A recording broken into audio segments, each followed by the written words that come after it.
વિદ્યાર્થી મિત્રો, ગયા લેક્ચરમાં આપણે પ્રણાલીના વિવિધ પ્રકારો અને પ્રક્રમ વિશે માહિતી મેળવી. હવે આ લેક્ચરમાં આપણે થર્મોડાયનેમિક્સમાં વપરાતા વિવિધ શબ્દોની માહિતી મેળવશું અથવા તો થર્મોડાયનેમિક્સમાં કયા કયા શબ્દોનો ઉલ્લેખ થાય એની માહિતી મેળવવી. તો સૌપ્રથમ એન્થાલ્પી. એન્થાલ્પી કોને કહેવાય? તો એન્થાલ્પી એ આંતરિક શક્તિ E અને દબાણ તથા કદના ગુણાકારનો બેઝિક સરવાળો છે. એટલે કે એને આપણે ગાણિતિક રૂપમાં લખીએ તો H બરાબર થશે E પ્લસ PV, જ્યાં H બરાબર એન્થાલ્પી, E બરાબર આંતરિક શક્તિ, P બરાબર દબાણ અને V બરાબર થશે કદ. બરાબર, આને આપણે વ્યાખ્યામાં એ રીતે વ્યાખ્યાયિત કરી શકીએ કે આંતરિક શક્તિ E અને દબાણ તથા કદના ગુણાકારના બેઝિક સરવાળાને એન્થાલ્પી કહે છે. બરાબર, અચળ દબાણે એન્થાલ્પીમાં થતો ફેરફાર ડેલ્ટા વડે દર્શાવવામાં આવે છે. તો H E પ્લસ PVને ડેલ્ટા તરીકે દર્શાવીએ તો બનશે delta H delta E plus P delta V. અહીંયા આપણે ડેલ્ટા P લખતા નથી કારણ કે દબાણ અચળ રાખેલું છે આથી. બરાબર, મુક્ત શક્તિ G. તો મુક્ત શક્તિ Gને આપણે ગાણિતિક રીતે G H - TS દ્વારા દર્શાવી શકીએ, જ્યાં H બરાબર થશે એન્થાલ્પી અને S બરાબર થશે એન્ટ્રોપી. હવે મુક્ત શક્તિમાં થતો ફેરફાર અચળ તાપમાને આપણે ડેલ્ટા H નહીં આવે, મુક્ત શક્તિ Gમાં થતો ફેરફાર દર્શાવ્યો એટલે બનશે ડેલ્ટા G બરાબર, આ કરેક્ટ કરી લેજો તમે,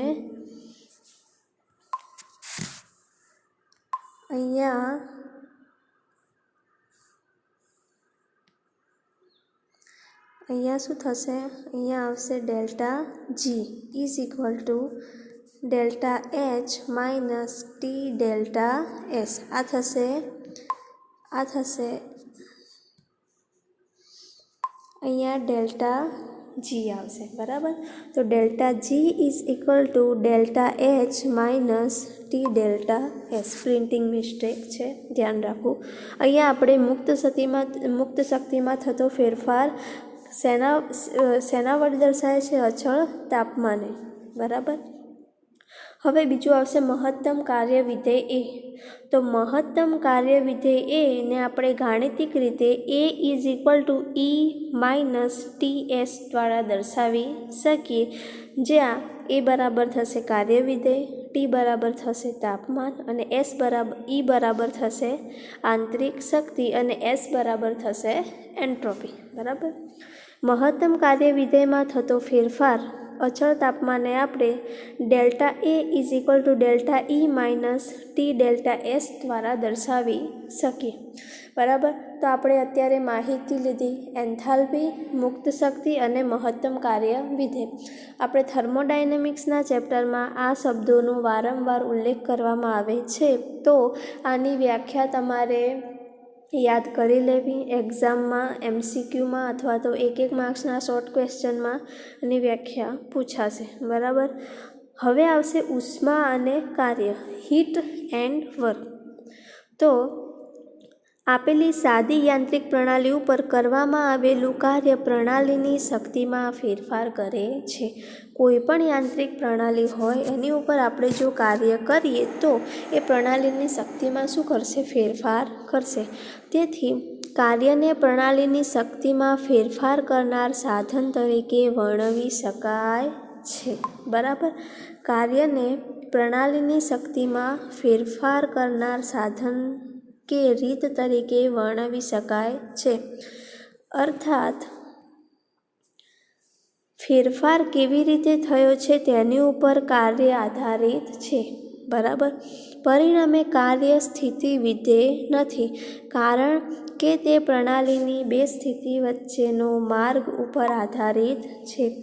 ધ્યાન રાખવું કે કાર્ય એ સ્થિતિ વિધેય નથી. કેમ? કારણ કે તે પ્રણાલીની બે સ્થિતિ વચ્ચેના માર્ગ ઉપર આધારિત છે. આપણે અગાઉ જોયું હતું તો સ્થિતિ વિધેયો કયા કયા હતા? જે સ્થિતિ વિધેયો હતા આપણે અગાઉ જોયું તો દબાણ, કદ, તાપમાન, આંતરિક શક્તિ અને એન્થાલ્પી વગેરે કોણ હતા? સ્થિતિ વિધેયો હતા. કારણ કે તે ફક્ત અંતિમ સ્થિતિ ઉપર જ આધાર રાખતા હતા. તે કઈ રીતે અથવા તો નિપજ કેવી રીતે બની એ સ્થિતિ ઉપર આધાર રાખતા નહોતા. આથી એને સ્થિત વિધેયો કહેવાતા હતા. અહીંયા ઉષ્મા અને અહીંયા કાર્ય કઈ રીતે થયું છે તેનું મહત્ત્વ હોવાથી એ સ્થિત વિધેય નથી. યાદ રાખો. ઉષ્મા કોઈ પદાર્થ નથી. આપણે જાણીએ છીએ કે ઉષ્મા એ કોઈ પદાર્થ નથી. કાર્યની માફક ઉષ્મા પણ એક શક્તિનું સ્વરૂપ છે. ઉષ્મા શું છે? એક શક્તિનું સ્વરૂપ છે કે જેના વડે પ્રણાલીઓ શક્તિ વિનિમય કરી શકે છે. શક્તિ વિનિમય એટલે શક્તિની આપ-લે. ઉષ્મા શક્તિનો જથ્થો છે. બરાબર. પ્રણાલીની એક સ્થિતિમાંથી બીજી સ્થિતિમાંની ઉષ્માના વિનિમયને આપણે તાપમાનના ફેરફારથી નોંધીએ છીએ. પ્રણાલીની એક સ્થિતિમાંથી બીજી સ્થિતિમાંના ઉષ્માના વિનિમયને આપણે તાપમાનના ફેરફારથી નોંધીએ છીએ. જેમ કે કોઈ પ્રણાલીને આપણે ગરમ કરવું હોય તો શું કરવું પડે? બહારથી ઉષ્મા આપવી પડે. મતલબ કે પ્રણાલીનું તાપમાન વધારવું હોય તો બહારથી ઉષ્મા આપવી પડે. જો તાપમાન ઓછું કરવું હોય તો અંદરથી ઉષ્મા શું કરી લેવી પડે? શોષી લેવી પડે. આથી પ્રણાલીની એક સ્થિતિમાંથી બીજી સ્થિતિમાંની ઉષ્માના વિનિમયને આપણે તાપમાનના ફેરફારથી નોંધીએ છીએ. ઉષ્ણતામાનમાં ફેરફાર કરવા પ્રણાલી ઉપર કાર્ય કરવું પડે છે. ઉષ્ણતામાન એટલે કે એના તાપમાનમાં ફેરફાર કરવા માટે આપણે પ્રણાલી ઉપર શું કરવું પડે? કાર્ય કરવું પડે. પ્રણાલીને ઉર્જા આપવી પડે યા તો લેવી પડે. અથવા પ્રણાલી પોતે કાર્ય કરે છે. જેમ કે બરફ હોય એને રૂમ ટેમ્પરેચર ખુલ્લા ઓરડામાં મૂકવામાં આવે તો શું કરશે? ઉષ્મા ગુમાવશે અને કેવું બનશે? પાણી બનશે, પીગળશે. એટલે શું કરશે? ઉષ્મા ગુમાવશે. એટલે કે એને પોતે કાર્ય કર્યું કહેવાય પ્રણાલી. ઉષ્મા અને કાર્ય દ્વારા પ્રણાલીની શક્તિમાં ફેરફાર થાય છે. ઉષ્મા અને કાર્ય દ્વારા પ્રણાલીની શક્તિમાં શું થાય છે? ફેરફાર થાય છે. ટૂંકમાં ઉષ્મા અને કાર્ય બંને સ્થિતિ વિધેય નથી. ઉષ્મા અને કાર્ય બંને સ્થિતિ વિધેય નથી. બરાબર, ધ્યાન રાખો.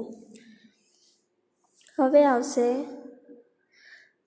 તો અત્યારે આપણે જોયું કે ઉષ્મા અને કાર્ય સ્થિતિ વિધેય નથી. તો તમને જો એવું પૂછવામાં આવે કે સ્થિતિ વિધેય ના હોય તેવા ઉદાહરણ આપો તો તમે ઉષ્મા અને કાર્ય લખી શકો. કારણ કે પ્રણાલીની સ્થિતિ ઉપર એ આધાર રાખે છે. થર્મોડાયનેમિક્સનો પ્રથમ નિયમ તમે અગાઉ ભણી જ ચૂક્યા હશો. થર્મોડાયનેમિક્સનો પ્રથમ નિયમ. તો થર્મોડાયનેમિક્સના ટોટલ કેટલા નિયમ હોય? 4 નિયમ. પહેલાં તો આવશે શૂન્ય નિયમ, પ્રથમ નિયમ, દ્વિતીય નિયમ અને તૃતીય નિયમ. તો આપણે પ્રથમ નિયમ ભણીએ. શક્તિનું સર્જન થઈ શકતું નથી તેમજ તેનો નાશ થઈ શકતો નથી. શું થશે? કોઈ પણ શક્તિનું સર્જન થઈ શકતું નથી કે તેનો નાશ પણ થઈ શકતો નથી. ફક્ત એક સ્વરૂપમાંથી બીજા સ્વરૂપમાં શું થઈ શકે છે? રૂપાંતર થઈ શકે છે. અને શક્તિ સંચયનો નિયમ તરીકે પણ ઓળખવામાં આવે છે. શક્તિનો સંચય એટલે કે સંગ્રહ એનું કાં તો એક સ્વરૂપમાંથી બીજા સ્વરૂપમાં રૂપાંતરણ થશે, પરંતુ એનો સર્જન કે વિનાશ શક્ય નથી. જ્યારે શક્તિનું એક સ્વરૂપ અદૃશ્ય થાય ત્યારે એટલા જ જથ્થામાં બીજા સ્વરૂપે શક્તિ આપણને દ્રશ્યમાન થાય છે. જેમ કે આપણે પવન દ્વારા શું મેળવીએ? ઉર્જા મેળવીએ. વીજળી, લાઇટ, ઇલેક્ટ્રિસિટી મેળવીએ તો શું થશે? પવનચક્કી સાથે શું જોડેલું હોય? જનરેટર જોડેલું હોય. તો પવન શું કરશે? પવનચક્કીને ફેરવશે. બરાબર. અને એ ઉર્જા જેમ જેમ પવનચક્કી ફરશે એમાં આપણને શું આપશે? ઇલેક્ટ્રિસિટી, લાઇટ આપશે, વીજળી આપશે. તો શું કર્યું આપણે? એક ઉર્જાનું બીજી ઉર્જામાં શું કર્યું? રૂપાંતર કર્યું. આપણે ઇલેક્ટ્રિસિટીનું આપણે સર્જન કર્યું નથી, આપણે ફક્ત એક ઉર્જાનું બીજી ઉર્જામાં શું કર્યું છે, રૂપાંતરણ કર્યું કહેવાય. દરિયાના મોજા દ્વારા આપણે લાઇટ ઉત્પન્ન કરી શકીએ છીએ, તો શું થશે, દરિયાના મોજા એ ઉર્જાનું આપણે લાઇટમાં રૂપાંતર કર્યું. આથી કોઈ પણ ઉષ્મા હોય અથવા તો શક્તિ હોય એનો નાશ થઈ શકતું નથી કે આપણે જાતે એનું સર્જન કરી શકતા નથી. ફક્ત એક સ્વરૂપમાંથી બીજા સ્વરૂપમાં આપણે રૂપાંતર કરી શકીએ છીએ. હવે આધુનિક સંશોધનોએ દર્શાવ્યું કે દળ અને શક્તિનું એકબીજામાં રૂપાંતર થઈ શકે છે. એટલે થર્મોડાયનેમિક્સને આપણે આ રીતે કહી શકીએ કે કોઈપણ વિભિન્ન પ્રણાલીની કુલ શક્તિ અને દળનો જથ્થો અચળ રહે છે. કોઈપણ વિભિન્ન પ્રણાલી હોય ની કુલ શક્તિ અને દળનો જથ્થો કેવો રહે, અચળ રહે. બરાબર. તો આપણે થર્મોડાયનેમિક્સની પ્રથમ નિયમની થોડી સમજૂતી આપીએ તો હવે ધારો કે આપણી શરૂઆતની સ્થિતિ એ અને અંતિમ સ્થિતિ બી અહીંયા આપેલી છે. શરૂઆતની સ્થિતિ એ, અંતિમ સ્થિતિ બી આપેલી છે. એમાંથી બીમાં જવા માટે બે રસ્તા છે, એક પથ 1, બીજો થશે પથ બી. બરાબર. પથ એમાં ઉર્જાનો ફેરફાર થશે ડેલ્ટા ઈ એ, પથ બીમાં થશે ડેલ્ટા ઈ બી. બરાબર. આ બાજુ કદ, આ બાજુ દબાણ. તો હવે આપણે જોઈએ કે આ આકૃતિમાં પ્રણાલીની શરૂઆતની સ્થિતિ એ અને અંતિમ સ્થિતિ બી છે. બરાબર. ધારો કે પ્રણાલી પથ 1 દ્વારા શરૂઆતની સ્થિતિ એમાંથી અંતિમ સ્થિતિ બી પ્રાપ્ત કરે છે અને આ વખતે આંતરિક શક્તિનો ફેરફાર ધારો કે ડેલ્ટા ઈ એ છે. પરંતુ જો પ્રણાલી પથ 1ને બદલે પથ 2 દ્વારા સ્થિતિ એમાંથી સ્થિતિ બીમાં પ્રાપ્ત કરે તો આ વખતે આંતરિક શક્તિનો ફેરફાર ધારો કે ઈ બી છે. બરાબર. તો હવે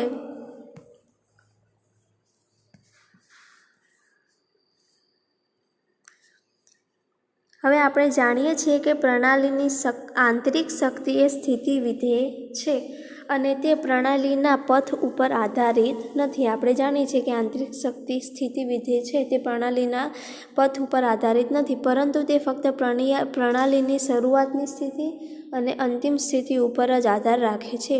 તેથી આપણે ડેલ્ટા ઈ એ બરાબર ડેલ્ટા ઈ બી ગણી શકીએ. બરાબર. પણ ધારો કે આપણે એવું માને કે આંતરિક શક્તિ સ્થિતિ વિધેય નથી, તો delta E A and delta E B સરખા કદાપી હોઈ શકે નહીં. બરાબર. કાં તો ડેલ્ટા ઈ એ વધારે હોય, કાં તો ડેલ્ટા ઈ બી વધારે હોય. પરંતુ આપણે એવું માને કે ધારો કે ડેલ્ટા ઈનું મૂલ્ય ડેલ્ટા ઈ બી કરતાં વધારે છે, તો delta E A is greater than delta E B. જો પ્રણાલી પથ 1 દ્વારા શરૂઆતની સ્થિતિમાંથી અંતિમ સ્થિતિ પ્રાપ્ત કરે તો ધારો કે ડેલ્ટા ઈ એ જેટલી શક્તિ વપરાય છે અને બી સ્થિતિએ પહોંચીને પ્રણાલી પથ 2 દ્વારા શરૂઆતની સ્થિતિ એમાં પાછી ફરે તો ધારો કે ડેલ્ટા ઈ બી જેટલી શક્તિ વપરાય છે. બરાબર. હવે delta E B is greater than delta E A હોવાથી પ્રણાલી આખું ચક્ર એ થી બી અને બીથી એ પૂર્ણ કરે તો ડેલ્ટા ઈ બી માઇનસ ડેલ્ટા ઈ એ જેટલી ચોખ્ખી શક્તિ પ્રાપ્ત થાય છે. બરાબર. જો બીનું મૂલ્ય વધારે હોય ઈ એ કરતાં, તો ઈ બીમાંથી આપણે ઈ એ બાદ કરીએ તો શું થશે, આપણને થોડીક શક્તિ મળશે, એટલે કે શક્તિ પ્રાપ્ત થાય છે. જો આ ઘટનાનું વારંવાર પુનરાવર્તન થાય તો પુષ્કળ પ્રમાણમાં શક્તિનું સર્જન કરી શકાય, કારણ કે હંમેશા ઈ બી વધારે હશે તો ઈ બીમાંથી આપણે ઈ એ બાદ કરશું તો થોડી તો આપણને શક્તિ મળશે. આ રીતે આમ જેમ જેમ આપણે કાર્ય કરશું એમ ધીમે ધીમે આપણી શક્તિમાં શું થશે, વધારો થશે. પરંતુ વૈજ્ઞાનિકોએ આવા બધા જ પ્રયત્નો કર્યા પણ એ કેવા ગયા, નિષ્ફળ ગયા. બરાબર. અને આ નિષ્ફળ થયા અને આપણે કુદરતનું એક સનાતન સત્ય તરીકે સ્વીકારીએ કે શક્તિનો શું થશે, સર્જન કે વિનાશ શક્ય નથી. ફક્ત એક સ્વરૂપમાંથી બીજા સ્વરૂપમાં રૂપાંતર જ આપણે કરી શકીએ છીએ, શક્તિનું સર્જન કરી શકતા નથી. આથી આ જે સત્ય હતું સનાતન સત્ય, અને આપણે શક્તિ સંચયનો નિયમ તરીકે પણ ઓળખીએ છીએ. બરાબર. તો જો તમને એવું પૂછવામાં આવે કે શક્તિ સંચયનો નિયમ લખો તો શું આવશે કે શક્તિનું સર્જન થઈ શકતું નથી, તેમજ તેનો નાશ પણ થઈ શકતો નથી. ફક્ત એક સ્વરૂપમાંથી બીજા સ્વરૂપમાં શક્તિનું રૂપાંતર થાય છે. અથવા તો જે થર્મોડાયનેમિક્સનો પ્રથમ નિયમ હતો એને શક્તિ સંચયનો નિયમ તરીકે પણ ઓળખવામાં આવે છે.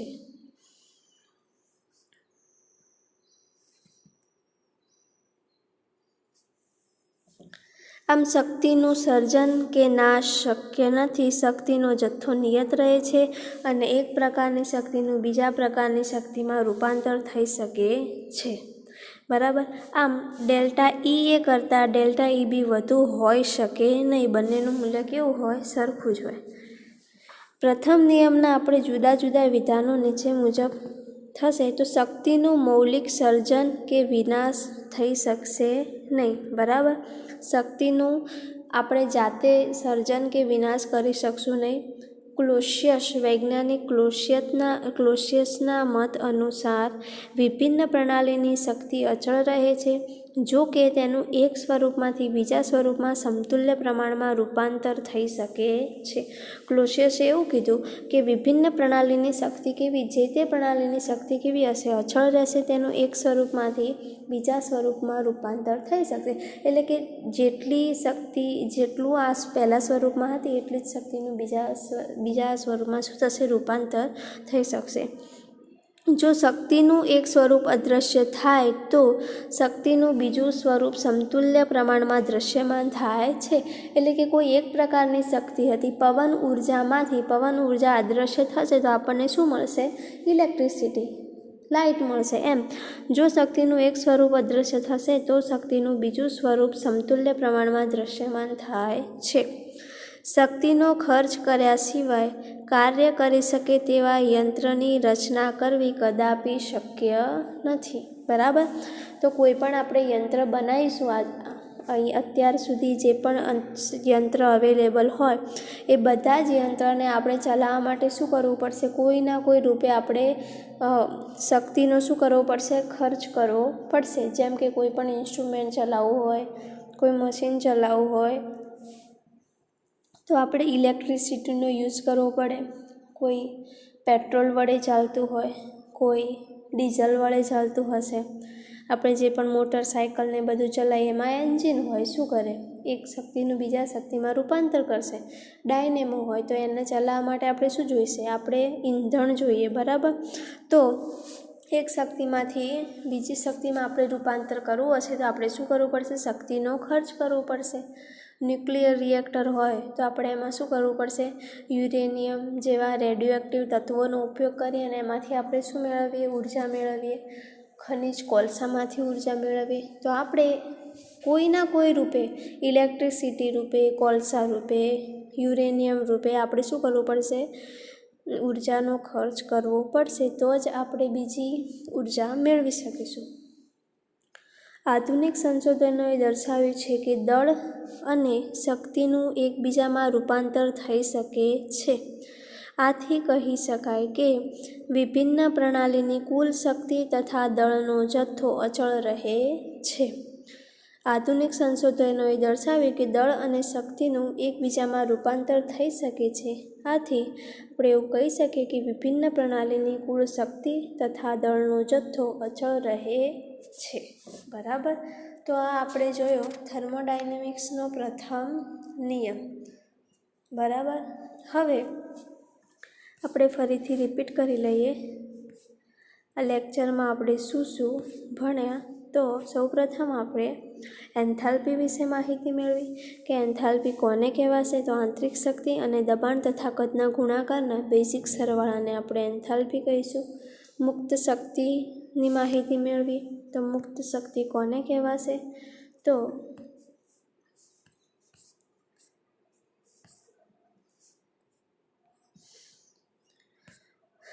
પછી મહત્તમ કાર્ય વિધેયની માહિતી મેળવી. ઉપરાંત આપણે સાબિત કર્યું કે ઉષ્મા અને કાર્ય બંને સ્થિત વિધેય નથી, જે તે અવસ્થા ઉપર આધાર રાખે છે. બરાબર. ઉષ્મા કોઈ પદાર્થ નથી અને કોઈ પણ સાદી યાંત્રિક પ્રણાલી ઉપર કરવામાં આવેલું કાર્ય પ્રણાલીની શક્તિમાં શું કરે છે? ફેરફાર કરે છે. ઉપરાંત આપણે થર્મોડાયનેમિક્સના પ્રથમ નિયમની ચર્ચા કરી. તો થર્મોડાયનેમિક્સનો પ્રથમ નિયમ એવો છે જેને આપણે શક્તિ સંચયનો નિયમ તરીકે પણ ઓળખી શકીએ અને એ જ રીતે ઓળખાય છે કે શક્તિનું સર્જન થઈ શકતું નથી તેમજ તેનો નાશ થઈ શકતો નથી.